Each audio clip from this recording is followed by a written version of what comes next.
మీ media మిత్రులు పిలిచారు election ఎలాగుందని. నేను క్యాండిడేట్ని ఇక్కడ 235 బూత్ లో మా ఫాదరు, నా బ్రదరు, నా సిస్టరు, 22 మంది ఫ్యామిలీ మెంబర్ రిలేటివ్స్ ఓట్లు వేశారు. 4 ఓట్లు వచ్చాయి అక్కడ మురళీనగర్ లో. అర్థమైందా రాజ్యం ఎలాగుందో? ఇప్పుడైనా అర్థం చేసుకోండి. చంద్రబాబు నాయుడు గారు లాంటి పెద్ద లీడరే 52 రోజులు జైల్లోకి వెళ్ళబోసారు. బయటకు వచ్చి పవన్ కళ్యాణ్ మాటలు ఒప్పుకొని సరెండర్ అవ్వాల్సిన పరిస్థితి. చంద్రబాబు నాయుడు గారు ముఖ్యమంత్రిని చేసింది నేను మీకు తెలుసు 95 లో. అప్పుడు ఎమ్మెల్యే మోదీ గారు, నితీష్ కుమార్ ఏంటి, నవీన్ పట్నాయక్ ఏంటి, ఒక కేజ్రీవాల్ సరెండర్ అవ్వకపోతే లోపల జైలుకి వెళ్ళాడు. ఇప్పుడు సీఎం రమేష్ కనకాపల్లో 50,000 మెజారిటీ అట, బీజేపీ 8లో 6 సీట్లు అట, జనసేన 21లో 19 సీట్లు అట.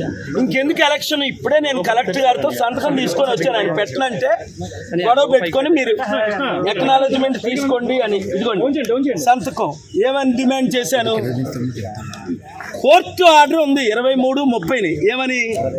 మీరు సీసీటీవీ లింక్ లాస్ట్ టైం ఎందుకు ఇచ్చారు క్యాండిడేట్లకి, ఇప్పుడు ఎందుకు ఇవ్వలేదు? ఇప్పుడు అర్థమైంది ఎందుకు ఇవ్వలేదు. సీసీటీవీ కెమెరాలు వెనకన ఎందుకు పెట్టలేదు, చుట్టూ ఎందుకు పెట్టలేదు? ఎందుకు కారణం? నాకు పడిన లక్షల ఓట్లు పోని యూత్ నిరుద్యోగులు 2 లక్షలు, క్రిస్టియన్స్ 2 లక్షలు, 3.5 లక్షల్లో బడుగు బలహీన వర్గాలు 2 లక్షలు ఏమయ్యాయి అంటే, పోనీ నా ఫాదరు, నా సిస్టరు, నా బ్రదర్లా, నా ఫ్యామిలీ మెంబర్స్ 235 బూత్లో వేసిన ఓట్లు. ఆ రోజు నన్ను పోలీస్ శ్రీకాంత్ 15 నిమిషాలు హెరాస్ చేసి ఆపారు సిఐ పోలీసు. ఇంత దరిద్రం ఎలక్షన్స్ ఇంకనవసరం. చైనా లాగే, రష్యా లాగే మోదీ గారు టోటల్గా ఆయనే లైఫ్ లాంగ్ డిక్లేర్ చేసుకోవడం బెటర్. ప్రైమ్ మినిస్టర్గా, ప్రెసిడెంట్గా ఇంక ఎలక్షన్స్ అని పాటించని అవసరం లేదు. ఆర్ఓ గారు సంతకం పెట్టారు, గాజువాక ఆర్ఓ గారు సంతకం పెట్టారు. నేనేం కోరాను? బూత్లో ఒక్కొక్క దగ్గర ఓటే పడలేదు నాకు. అది కూడా గాజువాక స్టీల్ ప్లాంట్ అమ్మకాన్ని ఆపాను. 2,34,000 మేము లీడ్లో ఉన్నామని ఈవెన్ ఆఫీసర్స్ కూడా చెప్పారు.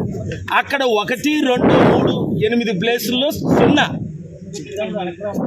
ఆ కాంగ్రెస్ క్యాండిడేట్ ఆశ్చర్యపోతున్నాడు, సార్ మీకేంటి ఎలగోట్లు వస్తున్నాయని. ఎందుకంటే మీరే లీడ్లో ఉన్నారు, మీకు భరత్కే ఫైట్, టీడీపీకి వైసీపీ పక్కన పెట్టియండి అని. అలాంటిది ఇంక ఎలక్షన్స్ ఎందుకు?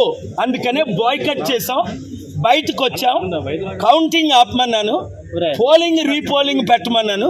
Honourable high court already case pending ఉంది, June 6 హియరింగ్. అక్కడ నేను ఫ్యాక్ట్స్ ప్రజెంట్ చేస్తాను. వెబ్ లింక్ ఎందుకు ఇవ్వలేదు మాకు తెలిసిపోద్దని. మొత్తం ఈవీఎంస్ రిప్లేస్ అయ్యాయి, చైనా రష్యన్ చిప్ ఉందని. ఇక్కడ పెద్ద క్యాండిడేట్ ఎవరైతే లీడ్లో ఉన్నారో ఆయన నెంబర్ 2 చెప్పారు, పేరు చెప్పను. కానీ ఇప్పుడు ఇంకెందుకు ఎలక్షన్స్? అయితే మోదీకి సరెండర్ అయితే, నేను మొన్నే చెప్పాను కదా 300తో మళ్ళీ మోదీ ప్రైమ్ మినిస్టర్ అవుతారు. ఎలాగవుతారో చెప్తాను అన్నాను. 200 అరౌండ్ ఇండియా వస్తుందని నేను చెప్పినట్టే జరుగుతున్నాయి. ఇక్కడ కూటమికి మాత్రం ఇంత ఘోరంగా ఓట్లు ఏం చేసుకుంటారు, ఈవీఎం రిప్లేస్ చేస్తారని ఊహించలేదు. మునుగోడులాగా మాకు ఇక్కడ ఓట్లు. నేను పుట్టినూరు, పెరుగునూరు, 1000 కోట్లు దానం చేసిన నేను. ఇంత అవినీతి ఎలక్షన్ అని రుజువులతో నేను పెట్టాను కోర్టులో. కోర్టులో కొన్ని బూతుల్లో ఒక్కోటి రాలా, అది ప్రాబ్లం. 22 మంది మా ఫ్యామిలీ మెంబర్ ఓట్లు వేస్తే అవి కనబట్టలేదు మురళీనగర్. అది చూసారా రౌండ్లో? ఎవడైనా నమ్ముతాడు ఇది? మణిపూర్ ఘటన 3.5 లక్షల కోట్లు క్రిస్టియన్ ముస్లిం ఓటేశారు. టీడీపీ బీజేపీతో కలిసినందుకు ఎవరు వేయరు, అది మీకు తెలుసు. మరి ఎవరికి వేశారు?